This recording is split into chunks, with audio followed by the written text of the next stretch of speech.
Hey, now that we're in that wintry holiday season, the most appropriate thing to do on the channel is embrace Jack Frost nipping at our noses. And thankfully, Scooby-Doo has a lot of wintry adventures to look at, so we've been looking at several of those this month. We've already taken a look at the 10,000 Volt Ghost, the Ghost of Jeremiah Pratt, and the Snow Beast. So next, we're headed into another episode many people likely grew up with on VHS or DVD, television airings, or all of the above, becoming one of the most iconic original episodes of the series. We're looking at the original first season finale of Scooby-Doo Where Are You? For season 1, episode 17. That's Snow Ghost, originally aired January 17, 1970. That also makes it the last episode produced in that first year, and the last of the entire 60s decade. Likewise, that means this is the farewell episode of Stefaniana Christofferson as the original voice of Daphne, leaving the show and replaced long-term by Heather North from after this point on. Obviously, the title, That's Snow Ghost, is a cheeky way of saying that's no ghost. Our villain, one of the iconic Scariest villains of the franchise asked to be seen here on the channel, is none other than the titular Yeti himself, the Snow Ghost. This marks our first pre-existing cryptid being explored in the series. For many people these days, their introduction, if not TV, was quite possibly from the 2002 VHS and DVD release Winter Wonder Dog. I watched this release so many times, so this compilation of episodes is truly nostalgic, also featuring the Nutcracker Scoob episode, which I covered previously, as well as the Snow Beast episode from the last video. If not that, many people also likely know it from the release the year before in 2001, the iconic Spookiest Tales video.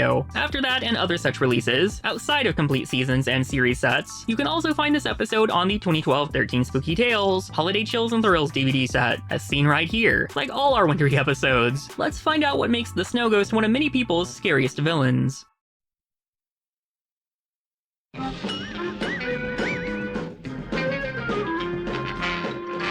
The episode opens up right on the US and Canadian border, an eerie howl ringing out as we see it come from this white timber wolf. We waste no time as we follow these footprints over to the white beast they come from, slowly panning up to see the Snow Ghost in all his snarling glory. At Wolfson Lodge in this storm, the gang are just pulling up to stay the night here, the wolf noises making their arrival especially unnerving. The place is pretty rundown looking, but this was the only place they could find here for their weekend of skiing. So that's like, what, 5,000 episodes we've covered recently where they are trying to ski? Inside, they meet the manager of the lodge, Mr. Greenway, and the place doesn't look much better in here. I zoomed out first so we can really take in the whole room at once here. The cobwebs, the painting not even being straightened, the rundown chair. You'd think Mr. Greenway could at least tidy up the place. We have all the comforts of home. Yeah?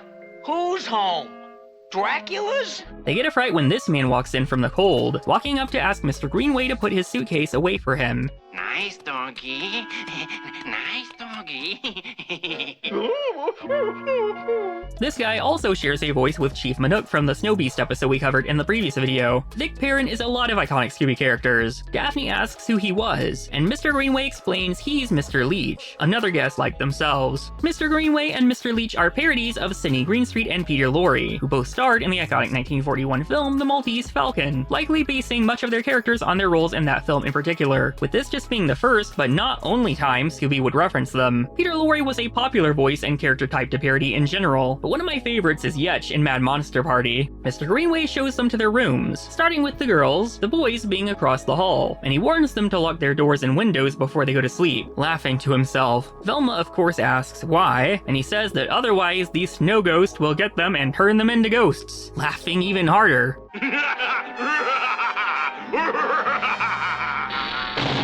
Never seen a man so giddy to think about teens getting offed by a ghost yeti. Understandably, said teens are not thrilled about the idea themselves. The wolf also howls outside again, making this stormy night as unsettling as possible now. Fred makes a note of checking that the windows are locked, so Shaggy takes a look at this one, confirms it's locked now, and covers it back. Then what he also saw sets in, and he has to check another time. The Snow Ghost snarling back at him, so they get ready to run. Hey gang, let's all jump on top of Velma and forget to tell Daphne. They just run out and grab her on the way, which is diabolical. Outside, they inspect the window, where they find the footprints walking up to and away from it, and Fred is intent on following where they head to. Oh boy, this ski trip's turning into a real scare trip.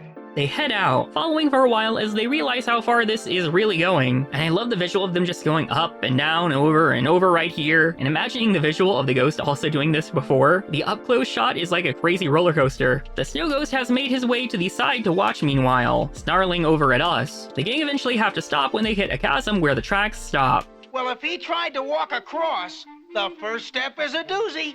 Immediately, they hear the familiar snarl and see the beast across the way. And even scarier, it turns out he can fly. Everybody ducking as he effortlessly floats right on over, answering why the tracks stopped there. He flies on like Superman, and just like that, he's gone. Fred being insistent again, they check around the trees he vanished at, but they find absolutely nothing. Daphne spots a cave with a light on inside, however. Shaggy worried it might be where the ghost lives, so Fred tells Scooby to go check. He tries to fake a broken leg to get out of being the fastest, but Shaggy cooks that fraud. Scoob slowly makes his way over until he trips and turns into a giant snowball, which also is like the 5 millionth time we've seen that recently. Nearly every one of these winter episodes has skiing and a giant snowball at some point. He eventually gets flung right at the cave and looks in, finding it all clear to enter for the others. As they look around, they find the cave very different from their expectations. Shaggy joking it's furnished in early Chinatown, but Velma corrects him with an actually to say it's from Tibet specifically. I zoomed out this shot so we could really take it in. It's fun to look at the wider pieces like this in the show. Tibet, which is an autonomous region of China, was actually being secretly supported by America by way of the CIA at the time of this episode, something that wouldn't end until 1972, 3 years later. Tibet, Nepal, and such Himalayan regions covered in snow had been firmly embedded in Western pop culture by the time as mysterious, remote, and spiritually charged locations, with the Yeti, or Abominable Snowman, being framed as a creature from that type of area. And with what was happening in Tibet historically at the time of this making it difficult for visitation, themes of the region would often become mythical or fantastical to use in stories like this episode will be doing. With that, they at least deduce that the ghost does not seem to live here. Scoob finds himself a bone and starts smacking on it, while Velma decides to ring a gong and see if they can find out who does live here. A curtain opens to reveal Fu Lan Chi, resident of the cave, and they apologize if it seems silly as they explain they were following the snow ghost. The man believes them, stating that he's the one the snow ghost seeks. He tells the curious teens his story that takes place many years prior in Tibet, where he came across the cryptid beast known as the Yeti. The beast was safely a living creature at this point, later becoming a ghost, which is kind of neat to me. We see his younger self take a big leap to safety, but with how dangerous it was, when the beast tries to follow suit, it instead falls to its death. Later, when he believed himself to now be safe, the ghost of the beast had returned to seek revenge, forcing himself to flee for his life, and he believes that now, after all these years, the beast at last has found him.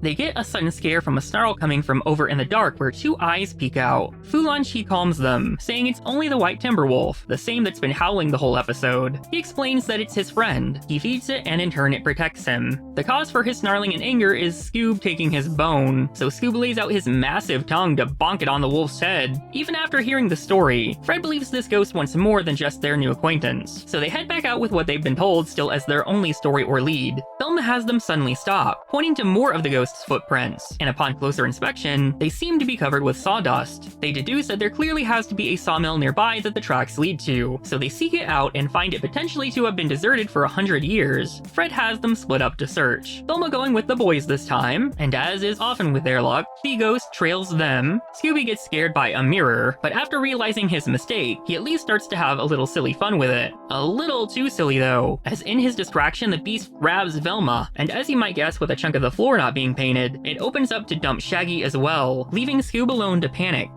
We'll be right back. Creatures in the snow. Oh no! Monsters in a sleigh. O'er the fields we go, screaming all the way. Velma is so smart. I found something. I'm always in a fog. You are simply Scooby-Doo, my winter wonder dog.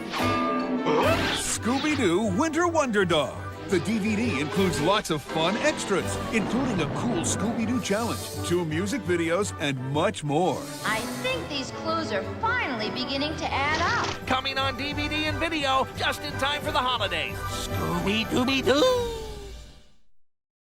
Scooby hears Velma calling for help, running off and finding her chained to this log, which itself is headed for this saw. So we have 2 things that are fairly rare in classic Scooby, that he has to be the hero alone, and that the villain is trying to actually legitimately kill one of them and would succeed without intervention. Scooby attempts to cut the chains, and this has to be one of the most memorable moments of this whole episode, and even original show for me. This one is just not working, so Velma tells him to get a bigger saw, so he returns with this massive one that the snow ghost is politely helping him carry over. After realizing he starts wobbling the thing, which wobbles the snow ghost so bad that it wobbles itself away into the next room. Velma, meanwhile, is at Death's door while Scoob laughs, so she calls him over and says to make like a beaver. He indeed gets his big old beaver teeth going and starts to work on the log, finally freeing her from half the log, though I don't fully understand how her half of the log slows and doesn't just continue on anyway. The ghost comes back for more, so Scoob just goes ahead and takes the log with him as he starts to run out, ending up on the log with her as they chaotically start sliding away. Worse, the ghost lights some dynamite tied to a second log and pushes it out after them. As it closes in, Scoob borrows Velma's glasses for a better look to confirm, and it is indeed dynamite. He tries to just blow it out, both logs eventually making it out into the cold lake, so Scoob takes the opportunity to rev up his tail into a motor and speed them away just in time. Later, the two catch Fred and Daphne up on what happened, but that still leaves Shaggy missing, until they hear his ghostly moaning. And there he is, white as a spirit, turned into a spook by the ghost just as they were warned. As he walks toward them, his foot gets stuck in a bucket and he trips into some water conveniently there, and when Scoob pulls him out, he's all fresh and living again. All he remembers is fainting at the sight of the ghost, then waking up as a ghost himself, so Velma deduces he was sprayed with something white that the water washed away. But this tells Fred that if Shaggy wasn't really a ghost, maybe the snow ghost isn't so real either. Speaking of, it roars at them from above and drops a barrel down at them, causing everyone to scatter. Scoob prepares to whack him in self-defense, but gives Shaggy a good bonk on the head instead. With the ghost still on the way, Scoob stuffs a bucket on poor Shaggy to hide him at least. The others end up in a chase next after the boys were able to ditch him, diving behind some logs that he somehow walks over to and doesn't bother to look behind, where he would have obviously seen them. He gave up so easily on both targets back to back, not very good at his job. Fred realizes they've lost Daphne, however, until a log opens up, a secret compartment that she somehow ended up in. And not only is the log secretly hollow, it's full of jewels, diamonds, and more. Velma starts to finally put things together, so it's time to find the boys. Shaggy and Scooby find themselves back in the line of fire of the snow ghost, jump off this plank, and fly through the air where they land in one of the snow cars to at least get away with, but the snow ghost can still magically float on air and easily catch up with them, and a bump causes Scooby to end up in the driver's seat as the ghost looms closer, and he's too scared to even drive, so they loop around and end up behind the ghost instead. Eventually they head toward a sign at the ice, and accidentally picking it up. As the snow comes off, it turns out it actually says danger thin ice, so this was not the move they wanted actually, as they start to sink and come back out as frozen ice cubes. Another thing that's happened about 5 million times in the episodes we've gone over lately, to them specifically. Also not going to question how Shaggy switched from the middle seat to the back when they hit the sign. It's really none of my business. And at least for now, they're finally safe from the ghost, who's been left behind, snarling per usual. The boys still manage to jinx themselves by laughing about it too much as they end up on a ski jump and fly through the air. They try to flap wings and save themselves, but no dice.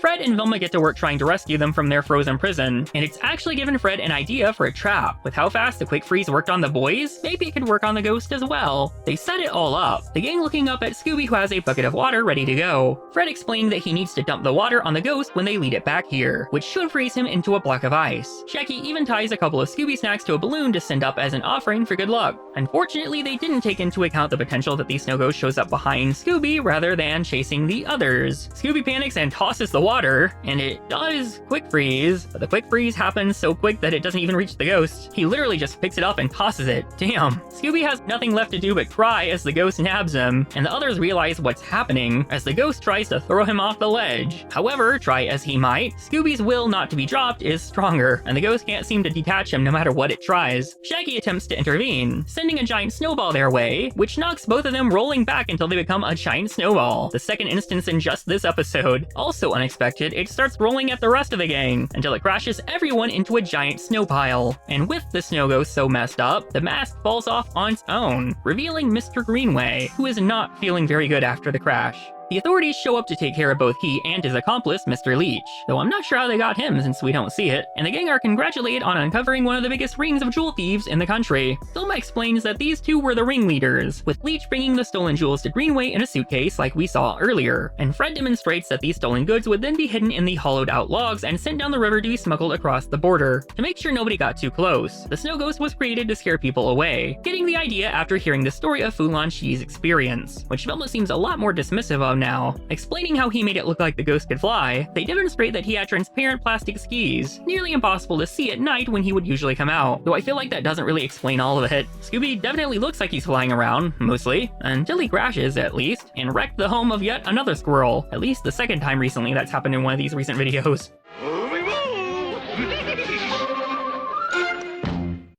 And that's Snow Ghost. There's not any need to wonder why this one has remained so memorable for everyone who grows up with it. It's such a fun episode with a good mix of atmosphere, a memorable cryptid design for the monster, and all kinds of twists and turns. Mr. Leech only has just one scene at the start where he speaks. With him being modeled after and sounding like Peter Lorre, he's always stuck out to me as incredibly memorable, and Mr. Greenway likewise is just odd enough that he's pretty hard to forget as well, especially with his laughing at the potential danger of the gang. Not exactly subtle. The embarrassing part for them is, not only is the ghost fairly bad at his job of being a competent guard ghost, but all they had to do was actually just not be the ghost at all. The gang had no idea there was any kind of illegal activity going on here. They just wanted to ski. Had there been no ghost, they would have just stayed here in the creepy lodge, got out to ski, and left in a day or two without any meddling. Had Mr. Greenway not told them there was a ghost and immediately dressed up as the ghost to scare them, they literally would not have ever even thought about looking into anything. And then the smuggling ring never would have been caught, and they could have gotten away with it. Mr. Greenway's laugh was him literally being overconfident, and immediately walks out to screw himself over. It's kind of amazing that one of the most memorable villains in episodes also technically has one of the most incompetent villains, and yet one of the most dangerous, because had Scooby not intervened, Velma legitimately would have been killed in a very horrific way, which had never been seen to that degree in the show before this episode. And the magic thing about Scooby is, this should be one of the scariest moments of the show, the first real danger that mattered, and yet it's also one of the funniest scenes. There isn't tension about her potentially getting hurt as much as you're laughing from the ghost wobbling, or Scooby not being able to figure out how to free her, and just adding to it when they start sliding with the dynamite chasing them, the glasses, and all of that. Shaggy after coming out as the ghost, and then being washed off, is also such a memorable scene, along with Scooby trying to hide him with the bucket, scenes that have always stuck in my memory as such terrific moments. We also have a decent red herring not unlike the Snow Beast episode later, with Fulanchi's story of his encounter with the ghost. For savvy viewers, one might suppose he made up the story to throw off the gang. You also are still left wondering about his story after everything, because the fake ghost created by Mr. Greenway was inspired by it, but this man still had a supposed encounter with a cryptid that turned supernatural. Velma dismisses it, but that's something very interesting that is still sort of left open in the episode. And you can't forget the White Timberwolf as his friend, who has a genuinely frightening design, especially if you are afraid of wolves like I was when I was younger, and supplies a lot of the atmosphere in the episode personally with its howling. This one is always going to stand out as one of the most iconic episodes of the original batch, and such a solid finale to the original first season of episodes. I never minded watching the Winter Wonder Dog and Spookiest Tales releases back to back with the episode. Absolutely, I'll watch it twice. And even better if you're watching the Holiday Winter themed DVD set and getting all of these that we've been covering lately together. I think that's all we really have to say about this episode for the particular moment, though. I put out a lot of videos recently covering other wintry episodes, though, if you haven't seen them yet. If you want to support the channel, the Patreon is now live. There's an exclusive Zombie Island video for supporters, all that stuff. Patreon is mainly just if you want to support the channel, but you at least get a special bonus right now and new videos earlier. That's all for today. Bye!